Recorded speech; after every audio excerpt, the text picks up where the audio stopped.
OpenAI's ChatGPT exciting or is it dangerous? ChatGPT, we've been talking about it all day and morning and week and month now. As the great innovator that you are, is it game-changing or not? I've spent an entire lifetime really studying brain, computers. The computer will never equal the brain. We don't know how the brain is wired. I was a psychology major when I took my final year of college to get my degree. And we don't know where our memories are. We don't know that they're in the brain. We know the processing centers are in the brain. Right. We just don't know the memories. A lot of these things. So I was very negative at first on any, any human-made technology being equivalent to nature. So it'll never be equal to, good Lord, look at a lot of AI examples where you drive a car and try to make decisions the dumbest driver in the world wouldn't make. Right. But now ChatGPT, it's just so, it's just kind of so impressive. Developed by OpenAI and launched in November 2022, ChatGPT, or Chat Generative Pre-trained Transformer, is a chatbot that has an approach to transfer learning using both supervised and reinforcement learning techniques.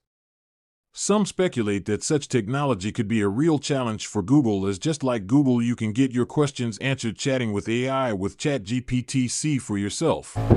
Okay, so I've been using ChatGPT for the last few weeks, and basically you can create your own bespoke courses with it. So let me show you what I mean. Just like that, it's created a really good 10-week course on Python. You could ask for the same thing on any subject that you're interested in. So now we have a course, but I want more than that. I want it to explain if statements to me. This topic is part of the course that it created, and so if you want it to expand on something, you just ask it to do that. It's done a good job with a clear explanation and example code. Now I want it to create a quiz based on the topics in week 3. Quizzes are great for enhancing your learning and also finding those weak spots. ChatGPT can create a bespoke quiz on any topic at a difficulty level that you specify. To see full video, go to link below. Following the release of its prototype on November 30th, 2022, ChatGPT quickly garnered attention for its detailed responses and articulate answers across many domains of knowledge. OpenAI is already valued now at an estimated $29 billion. There are a lot of positive reviews, but there are also skepticals. A lot of people's concern is it's going to replace jobs for copywriters. A lot of Silicon Valley people are, like, for example, the story that came out with New York Times. Type in New York Times, GBT, and then put code red. New York Times, GBT, code red. Okay, so this is a recent article right there. A new chat bot is a code red for Google search business. Okay, a lot of people are talking about how this new wave of chatbot like ChatGPT using AI could reinvent or even replace traditional internet search engines. Okay. Some believe the chat could also make it easy to cheat, however. Why would you cheat at all? Right. If it's only to get a grade so that the school system thinks more highly of you. When being in school is about learning. Yeah. And so if you have the AI bot create your papers, you didn't learn a thing, but you got the grade. This is the problem we began with here in this conversation. The value we put on a grade is out of proportion with who and what you actually are and become in life. So yeah, you can submit papers like that, fine. But you'll be an idiot at the end of your school. You'll get a degree because you fooled the system, but did you fool yourself? Mm-hmm. Did you fool your life? No, you don't. You didn't. Also, Lex Friedman said the following while at Joe Rogan podcast. How far away are we from something like ChatGPT being impossible to detect, whether or not it's a person or whether it's ChatGPT? Well, it depends who is playing with it. I think we're not that far away in terms of capability, but in order to use these systems, and rather in order to train these systems, you have to be a large company. And large companies tend to get scared when it's doing interesting stuff. Really? Well, they tend to want to, even currently with ChatGPT, it's become a lot less interesting. Interesting spoken in a Bukowski, Hunter S. Thompson kind of interesting, because the companies are kind of censoring it. You don't want it to have any kind of controversial opinions. You don't want it to be too edgy. You don't want it to be really? too, like if I ask it, how do I build a bomb because I want to destroy the world? You want it to prevent that.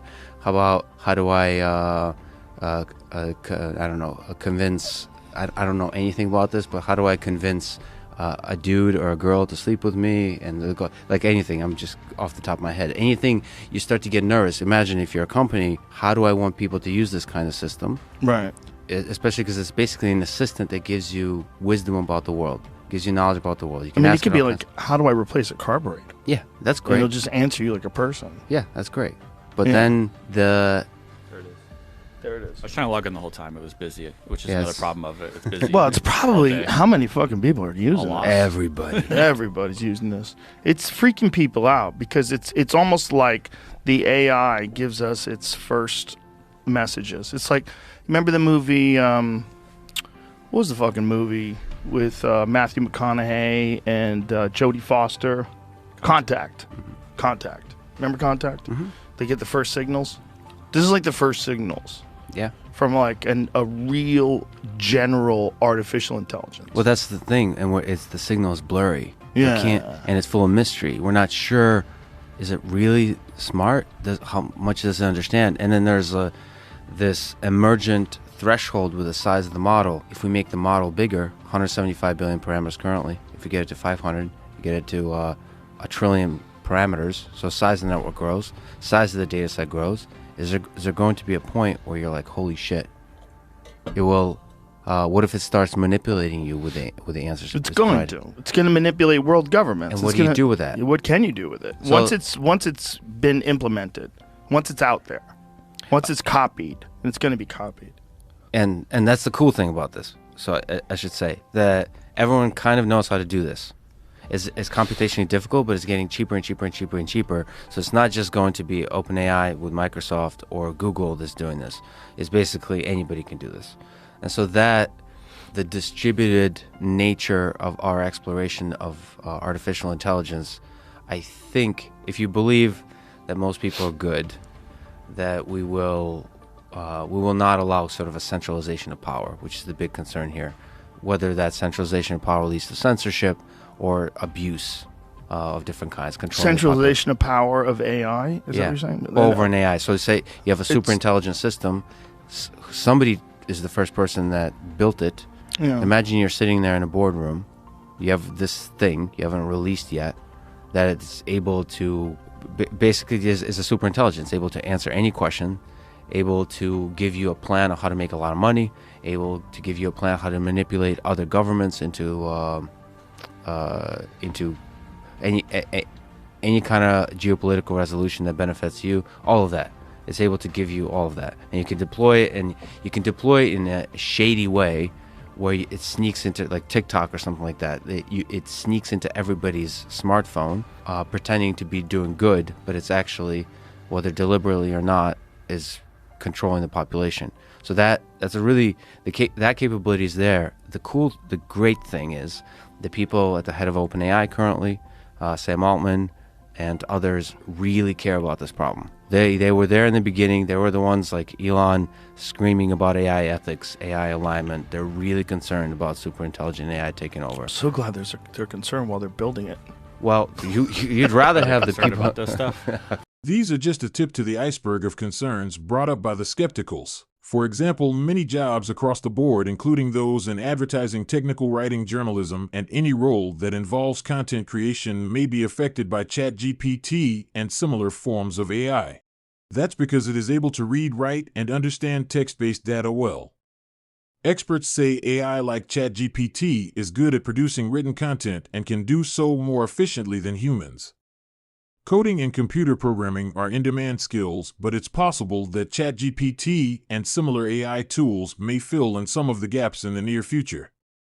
Furthermore, ChatGPT is smart enough to pass prestigious graduate-level exams. An article published by CNN on January 26, 2023 reported ChatGPT passes exams from law and business schools. Another article from Daily Mail reported ChatGPT has passed the gold standard exam required to practice medicine in the U.S. The artificial intelligence program scored between 52.4 and 75% across the three-part medical licensing exam, USMLE. Each year's passing threshold is around 60%. Researchers from tech company Ansible Health, who did the study, said, reaching the passing score for this notoriously difficult expert exam and doing so without any human reinforcement marks a notable milestone in clinical AI maturation. Is ChatGPT really a threat or a positive advancement that could benefit us in the near future and over? Please let us know what you think below and do not forget to like and subscribe. Thank you for watching.